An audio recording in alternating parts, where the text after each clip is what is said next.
Good evening, everyone, and thank you for joining us on A World Awakening. If you didn't catch Soul School in the hour before, I would suggest that you go find the link so that you can have the same experience that Jeff and I had, which I think was a very cleansing, very healing experience for probably a multitude of people, not just us. So in these, dark and trying times, sometimes it's really good to be able to talk about your human flaws and foibles. And I think it helps all of us to overcome that part of us that we're not particularly fond of, but every now and then rears its ugly head. So that said, I have wonderful guests tonight. I adore these two people. We have Greg and Kathy Feketik that are on with us today, and they're going to tell you all about an event that I'll be going to in a couple of weeks called Parapsychon at the Ohio State Reformatory in Mansfield, Ohio. I hope everybody within earshot that can get there comes, because it is a truly extraordinary experience. I went last year for the first time, and I don't ever want to miss it. At all, ever again. It was, even in spite of the weather, it's a wonderful time with wonderful people. Well, Kathy and Greg have their own team, and they're coming from us. They're coming to us tonight from the location that they're doing tours, and they can talk to us about all that they do. And I mean, these people are just filled with light and love and abundant, seemingly endless energy and enthusiasm for the paranormal. Both of them are bona fide, seasoned paranormal investigators. They have an extraordinary team of people that they work with. They have meticulously put this team together so that there's a blending and a melding of personalities and characters second to none. And I would very much like to bring them on so that you can meet them if you don't know them yet. And there they are. Look at those gorgeous. Hi, Andrea. Hi, Andrea. Hi. Thank you so much for joining us tonight. You know, I love and adore both of you. You're just extraordinary people.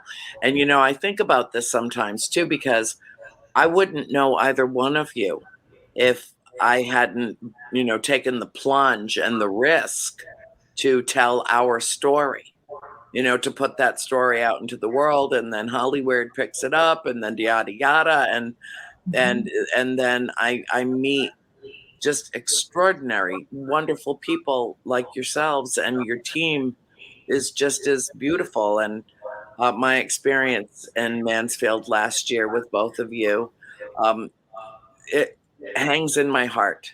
It really does. It stuck with me like a really good meal sticks to your ribs on a cold winter night. So that's what we want to hear. Yeah. And I want to just say, Andrea, we both adore and love you too. Yes. Thank you. So we are just so honored to be on the show and to know you and call you a friend. Yes, it is. It's way more than, I'm the talent and you're the promoters. It's so far beyond that it's like we just get together and play paranormal together. We just do our thing. So let's talk about Parapsychon, because I know it is your big event of the year. But before you do that, for anybody in the audience that doesn't know you and know who you are and what you do, why don't you just run with it and tell people your history and the history of your team and the places that you go, and just, bring yourself into A World Awakening family. Okay, go ahead, Greg. Oh, you want me to go first? Okay. Yep. First of all, I'm a retired police officer. I was a police officer for 29 years. Been investigating since 1991. Lead paranormal investigator here at the Ohio State Reformatory. Been volunteering here since 2013. We started our team same year, 2013, Tri-C Ghost Hunters. We're one of the largest paranormal teams in Ohio. We have teams in Cleveland, Columbus, and Cincinnati, hence Tri-C. And that's pretty much me in a nutshell. And I'm his wife. Yeah. No, actually, I have been investigating the paranormal for a very long time. Greg keeps better track of the years than I do, but I know it's been a very long time. And I am retired. I'm retired from the corporate world, and I now work for the Ohio State Reformatory as the paranormal program manager. And just like Greg, I started here volunteering. Well, actually, like you said, we started investigating here in 2004. And then in 2013, volunteering. And now, as of last year, once I retired, this position opened up. I had no plans of taking on a job, but when it opened up, I certainly couldn't pass up being a paranormal program manager at the Ohio State Reformatory. I mean, this place itself is just so amazing. This is where we are tonight because we had a ghost walk. That we were both working.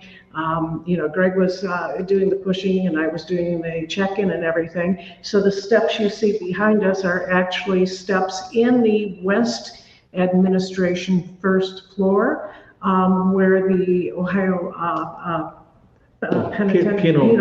Penal Museum is, because the Ohio State Reformatory is just so much more than just the paranormal. We have 3 different museums here. The building is absolutely beautiful, and I know Andrew can attest to that. And I do need to point out too, if you've seen the movie Shawshank Redemption, you may recognize the steps behind us. Those steps are from the movie. Yeah, there's been a lot of films that have been filmed here as well. So, if you come out to the Parapsychon, you get a tour. You don't have to pay anything to come into our event, but you do need to pay admission into Ohio State Reformatory. I'll say OSR to shorten it up. You do have to pay an admission into OSR, which is a minimal fee for everything that you get here, and then you get to come through to our event and see Andrea and some other wonderful people too. So, it's a win-win situation. But a little bit about Parapsychon. You want to talk about that? Yeah, no, talk about it. Tell people. I want to. We get excited about this. We can't help ourselves. Yeah, and she'll just Once you get me going, I don't shut up. You know what? And that's exactly why you're on my show tonight. Yeah, and she does it. Sometimes she'll get nervous. Oh, I'm going to be so nervous. I don't know what to say. But then when the show starts, I can't shut her up. It's like,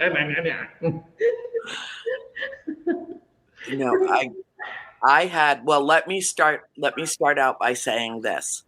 I had an experience there that. Well, I had a number of experiences when I was there last May.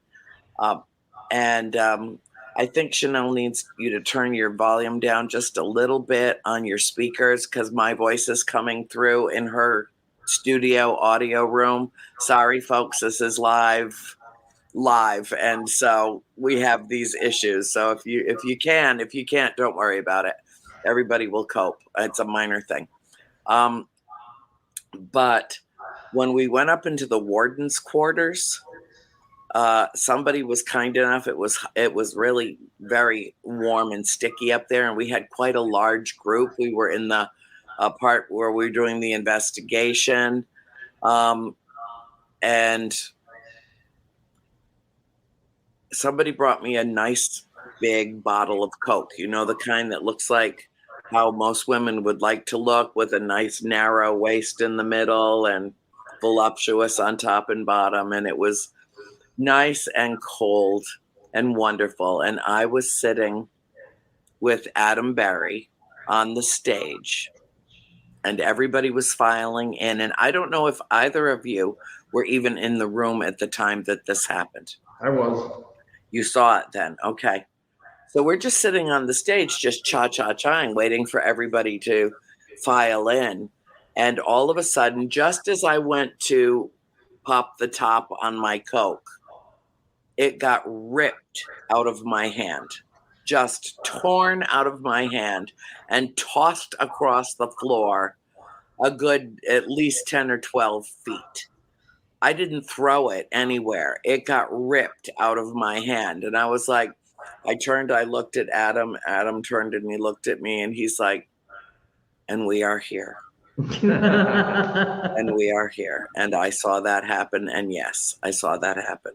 And needless to say, you know, my Coke was so fuzzed up that I didn't dare open the top of it.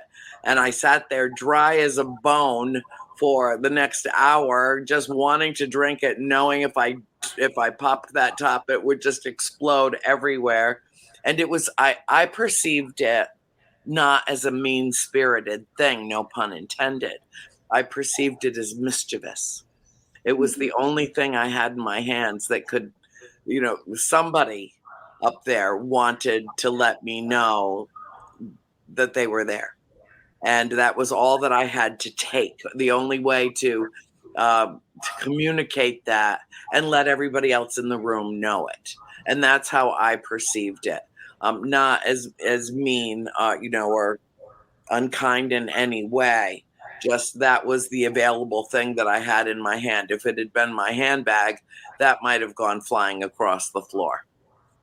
So, but the thing that I remember most about it, honestly, and I know I told you about it, but it was such a busy weekend that, you know, I don't even know if I gave you the full, you know, well, Greg saw, but, you know, I don't even know if I gave you the full detail of it. But the thing that was shocking to me about it was the amount of energy that spirit had to expend in order to rip that thing out of my hand, because my hand was right around the center, like what would be the waist. And I was holding onto it really tightly because I was about to crack the top. And it was wet from, you know, the sweat from the cold and in the warm air. And so I really had a handle on that thing.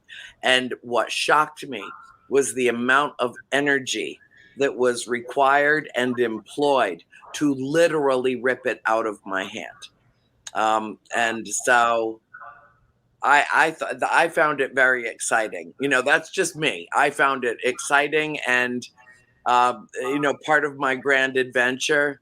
But you know, tell the folks about some of the things that have happened there, the history of the place, you know, the sad history of the place even. I mean, you know, you can feel free to elaborate and talk about some of the experiences that you've had, that your team has had. I know you have an incredible compilation of evidence that you have accrued over time there. So just tell folks what it's like investigating that building. Amazing. Yeah. It's an amazing place to investigate. Well, Greg, why don't you give just a little bit of history about the building, and then we can share stories. Okay. The building was constructed between 1886 and 1896. That includes this area that we're in now. This is the administration area. We are on the west side of the administration and the west cell block. East cell block was completed about 1910. At the time, it was built as an intermediate prison between the boys' school and the Ohio Penitentiary. Someplace where they could put first-time young nonviolent offenders. I mean, men who committed crimes that were a little bit more serious and put them in the boys' home, but not as serious to put them with the, you know, the really bad. Hardened criminals. Yes. Now, and at the time too, the inmates had to do three things here. That they had to go to a school, they had to learn a trade, they had to go to church. They did not have a choice. They had to do those things. That was part of the process of the reformatory. And they used to only spend maybe about 8 hours a night in their cells. As the years progressed, it slowly turned into a maximum security prison. By the late 60s, early 70s, it was full-blown maximum security. At the time, inmates had rights. You could not force them to go to school, could not force them to learn a trade, could not force them to go to church. So they used to spend most of their time in their cells. Mm-hmm. And that's when it was really bad. Conditions here were bad. I mean, inmates had to put like toilet paper stuff in their nose and ears to keep the bugs out. The cells aren't that big. They're 8 feet deep by about 5.5 feet wide in the east cell block. And sometimes they would have 3 inmates to a cell. So one inmate would have to sleep on the floor. Eventually, inmates filed a lawsuit with the state of Ohio. I mean, they sued the state of Ohio because the place was so bad.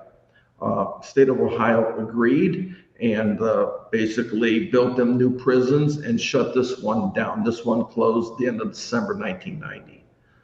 So that's history in a nutshell. It is one of the most haunted locations that we have ever investigated. Mm-hmm. Almost every night something happens here. Mm-hmm. You know, something I want to add about the building too is it's not just a prison, because the front of the prison is in the back. In the front of the building is the administration area. We call the administration area. There's an east and a west side. This used to be living quarters for the superintendents, assistant superintendents, chaplains, and their families. Right. You know, so like the warden, he lived here with his family, and Art Gladkey, he had a couple of boys that lived here with them as well. And you know, some people are like, really, the families lived there, and their little boys were in with the prison and everything. If you saw this place, you'd be like, what a cool place to grow up as a kid. I mean, the places you could play hide and seek in here is unbelievable. You know, and the front part is living. Yeah. That part is the prison. Yeah, and the area that we're in now, this would have been the offices. In fact, right, you can't see it now, but right over here, there's a door that's about 6 feet away from us. That used to be the superintendent's office. And in fact, Superintendent Art Gladkey, he suffered a fatal heart attack in that office right there. Mm-hmm. And what happened on the steps behind us? Oh yeah. Yeah, That's a leading question. I saw it. Yeah, we were coming down those steps. We were on early the top. 2000s. Yeah, we were on top of the landing there. We were coming down from the second level. And as we got down on the landing and started coming down these steps, we heard a right in between us. And I was like, Greg, was that you? And I'm like, no, I thought that was you. Well, luckily we had a video camera going at the time. So we did capture that. And that was right back there. Yeah, right behind us. That was probably back in like 2005, 2000. I'll bet that made the hair stand up on the back of your neck. Yeah, it was. We thought it was cool. Yeah. Oh yeah, see, you guys are old hat investigators. Oh, yeah. You know, it's like, oh yeah, okay, make sure we got that on film, document it, you know, chronicle it. What time did it happen? Yeah, you know, yeah, I totally get it. There are times that we get startled. Definitely. Well, you know, but isn't that part of the investigating too? Is not knowing what's going to happen and the excitement of having a new experience in a place that you figure you've been there for so long, you know, what new could happen, and then something does. Mm-hmm. Something new always happens. Yeah, we had a lot of activity these past couple of weeks, as a matter of fact. That's because they know I'm coming. Probably. Well, you didn't give a history about the fire at the Ohio Penitentiary, because that kind of relates a little bit to what happened last week. You want to tell a little bit about that, and then I'll lead into what was going on. Yeah, back in 1930, there was a major fire at the Ohio Penitentiary in Columbus. Some 320 some inmates perished in that fire. They had to find other prisons within the Ohio prison system to place the other inmates while they rebuilt the penitentiary. And some 200 and some came here. Now, at the time, they actually housed them at what we call our West Attic. And just last week, on the anniversary of that fire. Yeah, it was on April 21st. Now, I want to elaborate a little bit on the West Attic, too. Now, these are hardened criminals. When they came over here, this was still reformatory. It was first-time offenders and young kids. They couldn't put these hardened criminals with these young first timers. So that's why they put them up in the attic. I was going to say throw, but that didn't sound nice. Yeah. But they were placed up in the attic, and there's no cells or anything. It was just lined up with bunk beds. So basically, what they did was they shut the door, and what happened happened. Okay, now that was on April 21st. So April 21st, on the anniversary, which was a week ago, we were actually doing a ghost walk. What was it, a week ago? It was April 21st, whether it was a week or two. It was a Friday night, and we were doing a ghost walk. And as I was getting ready to go into the west cell block, I heard a loud bang, like a cell door in the west cell block. And that's where you are, by the way, Andrea. Thanks so much. But when I heard the slam of the door, so I walked over to listen, and I could hear footsteps like walking down on the main floor. And then it started running. And then I heard other footsteps running after it. Well, I could look down and see. So I'm looking down, and there's nothing down there at all. So the group was coming out of the attic, and I'm like, shh, don't make a sound. Come watch this, So they went over there, cell door slamming, running, walking, men talking, everything. They got to experience the whole thing. And it wasn't until after all of that was going on that we realized that it was the anniversary of the fire. Now, I sent 3 volunteers down there to try and debunk it, because I was like, it's pretty noisy. See if you could figure out what it was. They would hear the slam at one end, they'd start walking toward it, about halfway down, the door would slam behind them. They were hearing the footsteps and the running and everything going up the stairs. It was really cool. Oh, that's great. And I'm sure you had a number of people that had recorders and that this was all captured on film or on tape. And that's the thing. I mean, the compilation of evidence, the night that we went out to dinner and we talked about the place, and it just seems to me that the compilation of evidence that you have acquired over the years is, if nobody ever studied any other place, how much they could learn just from that one. And yet, didn't it come within a hair's breadth of being raised, leveled? Didn't it? Oh yeah. Yes, it did. Right after the movie Shawshank Redemption got done filming here, they actually started tearing down the support buildings in the back. Citizens of Mansfield got together because they wanted to save the main building.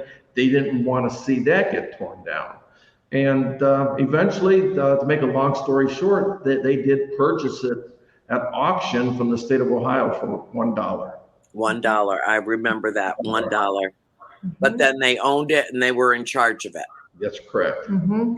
Yeah, when we started investigating, this place wasn't anything like it is right now. It was falling apart. There were peeling walls, there were paint chips everywhere. It didn't look anything like it is now.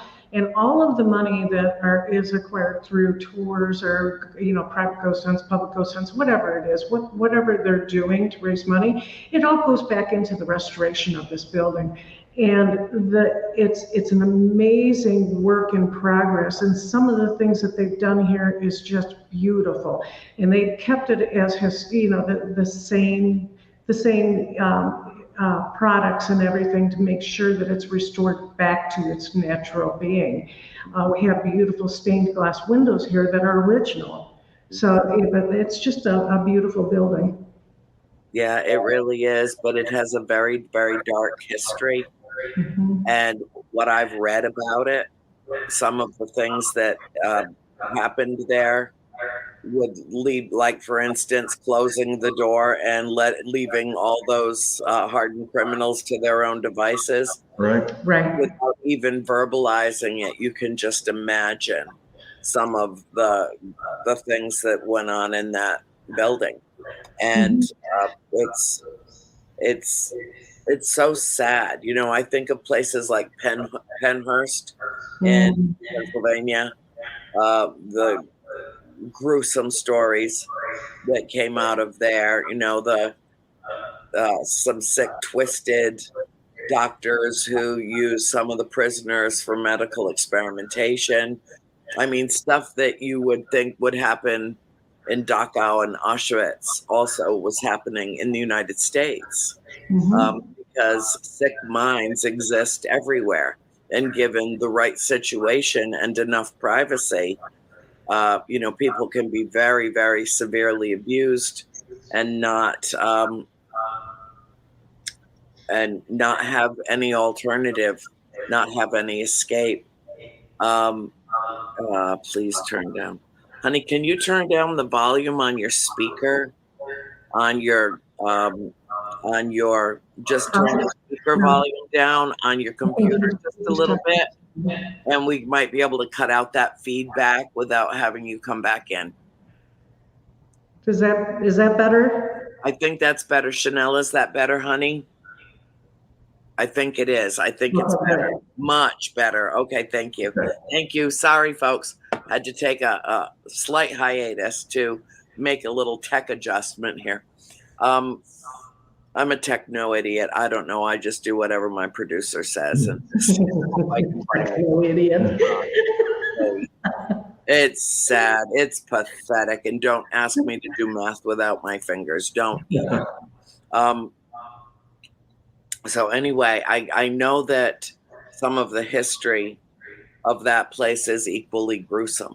And going through it, walking through it, the dampness, how dank and dark and, yes, very rusty. And, I'm sure that it was a most unpleasant environment and inhumane to keep even the most hardened criminals in.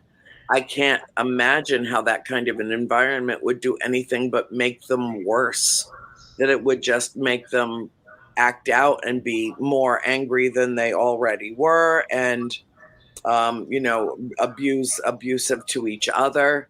I cannot imagine that there was anything pleasant about incarceration there. And so I think that fuels the energy of the place.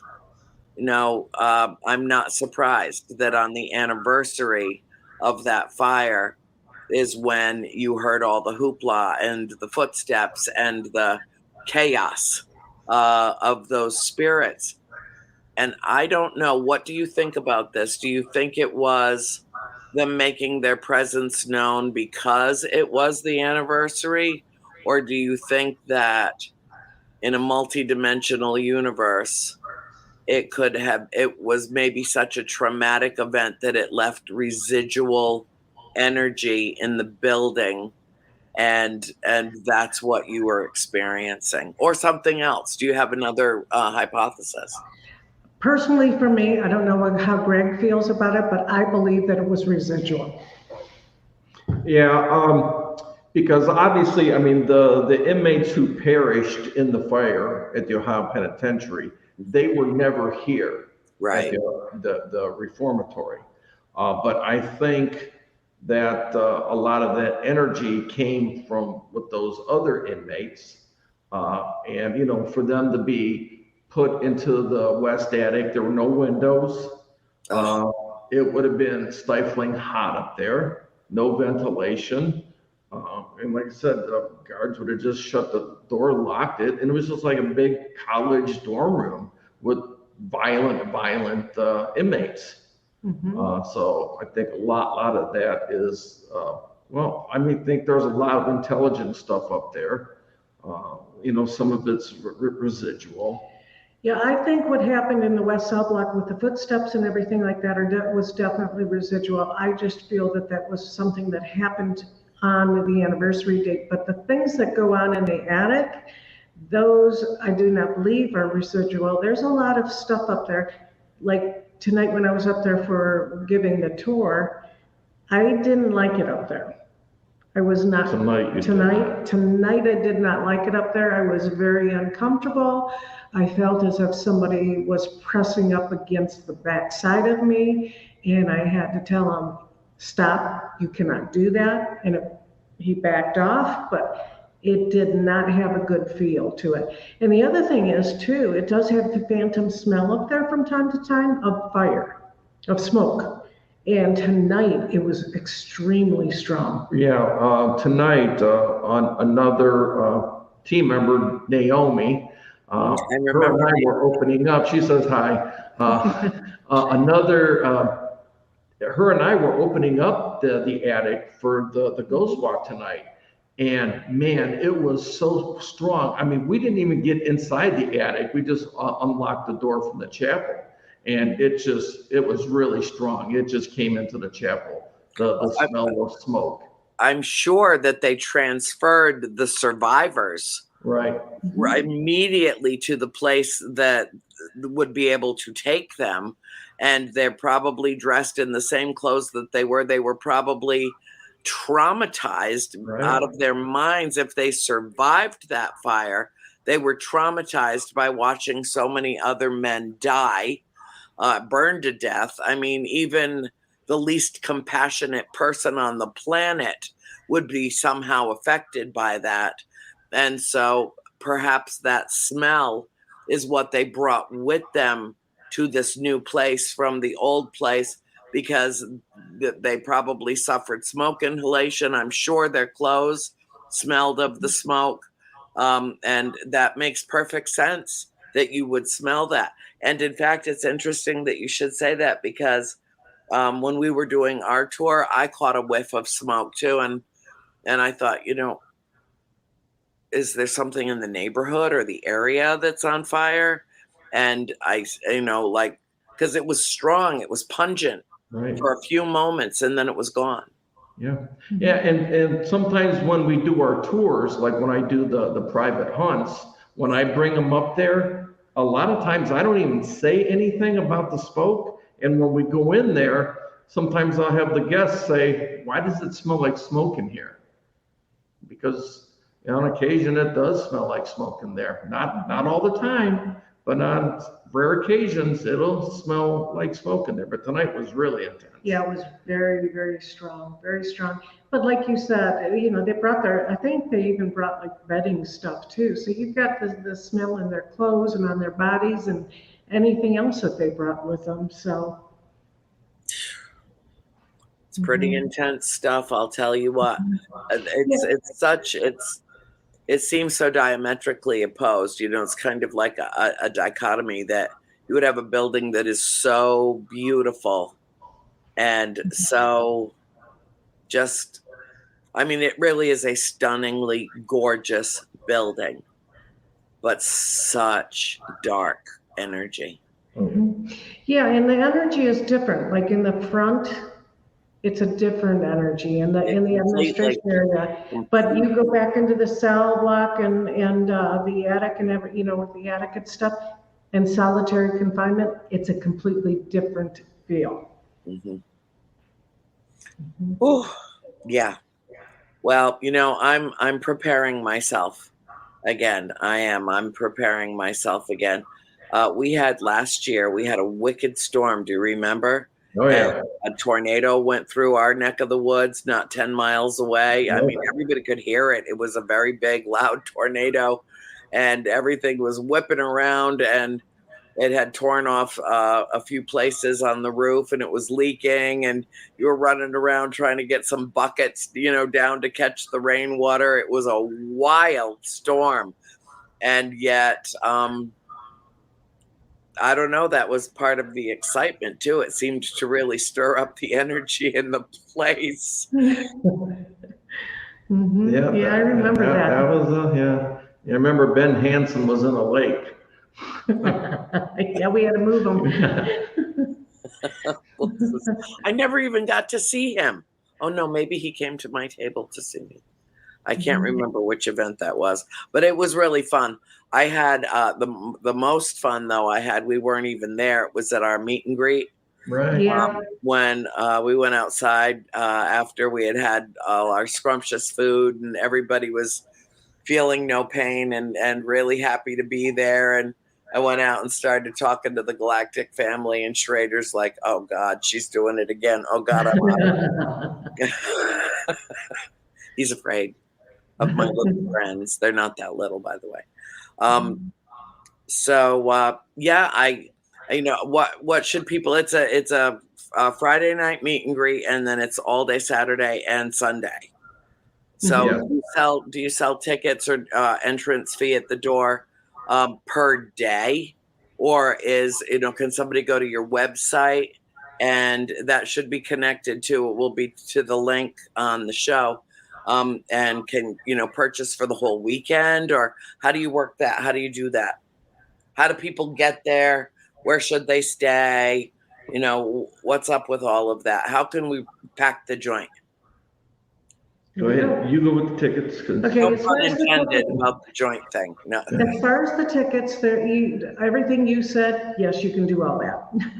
So basically, it depends on what you're more comfortable with. On our website, which is www.parapsychon.com, there is an area where you can go to tickets and you can purchase the tickets. We have a couple of different options. One is the meet and greet. That's what Andrea talked about. It's a wonderful time. The ticket covers meet and greet, being able to talk to all of the talent, and you get appetizers and soft drinks, and it's just a wonderful time. You get a couple of 2 hours of one-on-one time with the celebrities at different times. So that's the Friday night, and those tickets are available there. Then we also have our Celebrity Ghost Hunt, which is Saturday night. You can purchase those tickets as well. We're almost sold out. But yeah, we're almost sold out. I think we have 2 or 3 tickets left for that. Regarding and then our prime tickets, they're gone. Yeah. As far as purchasing tickets to get into the OSR, there's also a location. You can get that on the website, and it'll take you right to the OSR website where you can purchase it. You can get a weekend pass, for both Saturday and Sunday for $40. And then the regular admission fee if you just want to come on Saturday or you just want to come on Sunday. Now, there are discounts depending on different things like, I think student and military stuff like that. So you could get just single tickets if you want to do that as well. Now, if you don't want to go to the website, come on down. We have a ticket office here. You can purchase the tickets the day of the event. You can purchase the weekend tickets as well. So that's how you get your tickets. Did I miss anything? No. You got all the ticket information right. And there again, I mean, and as far as admission into the Ohio State Reformatory, that is strictly through the Ohio State Reformatory. We have nothing to do with those tickets. We just have a link on our website that'll take you to the Ohio State Reformatory website. The Celebrity Ghost Hunt and the meet and greet, yes, we sell tickets for that stuff too. And I also want you, since we're talking tickets and money here, Kathy and I we are the organizers, promoters of the event through Black Shamrock Events, which is our company. We make no money off the event. And I want to back up just a little bit too.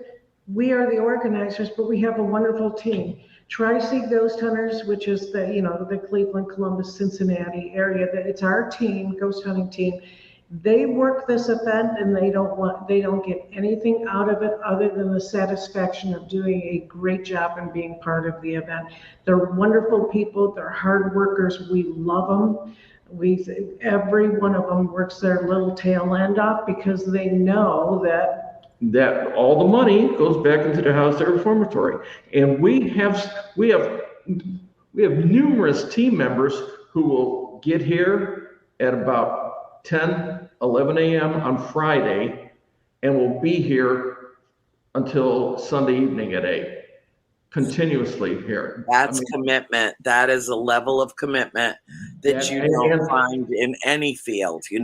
That's and you can tell that they love last year I had the pleasure and the privilege of being led into like a kitchen area or like a cafeteria area where all of your volunteers were and your staff and your team, your crew, and just hobnobbing with them personally for a couple of hours. And then I believe that's after that is when we went on to the evening Right. ghost. The ghost hunt. Mhm. Right, and that's something that we do because they're working hard. They don't get a real chance to, talk Come with around them. and see everybody. So Yep. we have the meet and greet for them, Mhm. with all the special guests. So it's sort of like, thank you.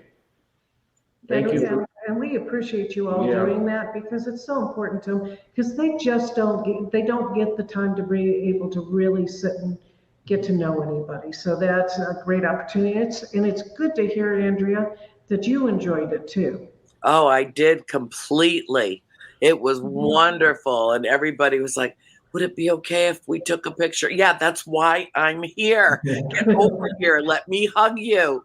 Let me, let's take a picture here. Take another one. Oh, there's a selfie, I mean, and they were so lighthearted and just so full of enthusiasm and energy. And it was actually really inspiring to see people that were so devoted to the cause, to the team, to the place, this magnificent place that came within a hair's breadth of no longer existing. It really is inspiring to me to see a community come together and people who are like-minded and really want the same thing, which is the best for the town and for the place and for the team and for each other. It was honestly, I went to a number of events last year. It was one of my best memories of the whole. I went to Scotland last year, and yet one of my best memories of 2022 was being at OSR with the two of you. That makes me feel it's good. very. Thank yeah, you. Thank you. And we feel the same way about our team. I can't say enough about them. Yeah, They're and it's one of the things that we tell the team members too. It's like we need to take care of all of our special guests and all of our vendors. So that's why we have all of our team members going to all the vendors. Can I get you anything? Is everything okay? And that's why we assign team members to the celebrity special, our guests, to take care of them too. I mean, if it wasn't for our team members, we wouldn't be able to put on this event. No, we couldn't. And, we've been to events before where we haven't even seen, we didn't even know who's part of who's ever putting it on. But this one, we make sure that everybody gets taken care of. So, I mean, even the vendors, sometimes they'll have our team members stop by 10 times during the day. Can I get you anything? Is everything okay? And that's why we assign them to you too. And they all do it with a smile. Yeah. All with a smile and a good heart. And God, we love them. That's all we could say is we love them. And like Greg said, no, we don't keep a penny of it. It all goes back here. But not only that, we don't just give the money back to the OSR. We also do. We do a food drive for the Hope Food Pantry here in Richland County. And we also do a pet supply drive where we ask people to bring in, cat and, dog food and any type of pet supplies that we donate. That's a magic word. That we donate to the Humane Society and the Richland County Animal Warden. So it's all about giving. Yeah, and that's the only thing we ask, we don't charge anything for the event for the guests to come in, but we do ask, please bring food, please bring something for the animals. That's the only thing we want so that we can give and keep giving. So. Our best friends on the whole planet right here. Yeah, I don't know if we said the dates. The dates are May 19th through the 21st. Yeah, May 19th is the meet and greet. Is the meet and greet and the actual event. Let's give the times too. Meet and greet is Friday night, 8 to 10 p.m. Saturday, the hours of the event are 10 a.m. to 5 p.m. And Sunday, it's 11 a.m. to 5 p.m. And we have some great speakers too. Speakers Very and good speakers. celebrities. Am I speaking? Of course you are. Yes, Do I get to speak about whatever I want to speak about? No. Did I just make you nervous, Greg? No. Yeah, because I basically, I don't know. I can't remember. Did I send you a? Is there a program? Is there something there that's what I'm talking about? You got to tell me in advance. Oh yeah, yeah. Well, we should have everything for you. Do you know what you're talking about? No, I have no idea. Oh, you want me to tell you? Yeah. Okay. All right. This is the title. What is it? No, I'm just kidding. It is The Real Conjuring House, My Personal Journey. Really? Cool. Yeah. Oh, that's really cool. Yeah, because you know what? There's been a whole lot that has happened there since I saw you last, because it was last May, same month that we did your event, that the new owner assumed ownership of the house, Jacqueline Nunez. And oh my God, the whole energy of that house just shifted in the most remarkable way. And I've been there a number of times since then, since she assumed ownership. And oh my God, we've had some extraordinary things happen. So yeah, that's what I'll be talking about. Yeah, there's, oh my gosh. I don't think it will certainly fill an hour or 45 minutes or however long I have. And then people will be coming up to my table afterwards saying, tell me more, please tell me more. Just when we thought that we kind of pretty much knew everything about that place, we're just scratching the surface. Scratching the surface. I don't know if you're familiar with this young couple, but anybody that's listening, please go search Cody Ray Despian and Satori Hawes. They have, just as COVID was starting and we were all going into kind of lockdown mode, something shifted for them. And they discovered that spirit will make direct contact through them as the conduits. And I am not kidding. I have seen it happen over and over and over again in my physical presence, not just on film. And some of the spirits at the farmhouse have, not all of them, but some of them have come directly through Cody and Satori. And they have a methodology. It's done with numbers and letters. And basically the spirits spell out what they're trying to say. And the last time I was there, I'm not kidding, Kathy, when I get my hands on you and I wrap my arms around you, you're going to feel the difference, because you've been to the house now. There's an energy about that place that is indisputable. It is undeniable. But when I was there over Halloween, no, I think it was last summer sometime. It was right after. It doesn't matter. Let me just say it was last year. Cody and Satori, and all the spirits kept, trying to get her attention at once, and it involves a kind of a knocking that is, it's nondescript. You can't tell where it's coming from, but it's tapping out like Morse code, and you can spell out the words. And one of the spirits, all of the spirits were coming through at once. And she's like, whoa, whoa, whoa, whoa, whoa. Okay, you all have something to say. The knocking was frantic. And there was like 30 people in the room. We were all crammed in. And she's like, okay, you all have something to say at once. We can't do it this way. Who do you want the message for?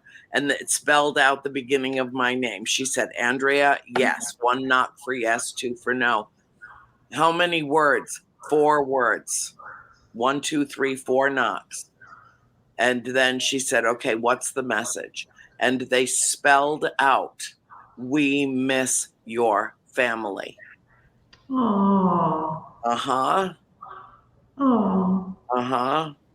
So, can you imagine a time when we could get them out to Mansfield and what they could discover that could just expand your knowledge of the energies and the characters, the spirits that are still there? It would be absolutely amazing. Well, we'll It talk. would be. We'll talk. We'll No, get them out there at some point. A special event, something. I mean, yeah. because what they're doing, I didn't think I would live long enough to see this. I really didn't. It's that magical and mystical and wonderful, and it's miraculous. It's miraculous what they're doing. They're moved a quantum leap in paranormal investigation. Yeah. So Wow. anyway, that said, we only have a couple of minutes to wrap, but I so appreciate the invitation. I so appreciate you coming on the show. I'm asking everybody that's watching this, if you know anyone in the area, Wisconsin, Michigan, Ohio, Upper Midwest, make it a trip to remember next, it's not next weekend, it's the weekend after, but go to the website, make a trip, come see us. It will be something that you will remember for the rest of your life. And I love you both. And I thank you both so, so much for joining me tonight on A World Awakening. Can't wait to get my hands on you. Thank you. Yes, thank you. We love you so much, Yep. Andrea. And I'll thank see you you for having us very on the show. Yes. soon. Yeah. I'll see you very soon. And I'll close out the show as I always do. Remember, always remember to be the light you seek. Good night, everyone. Good night.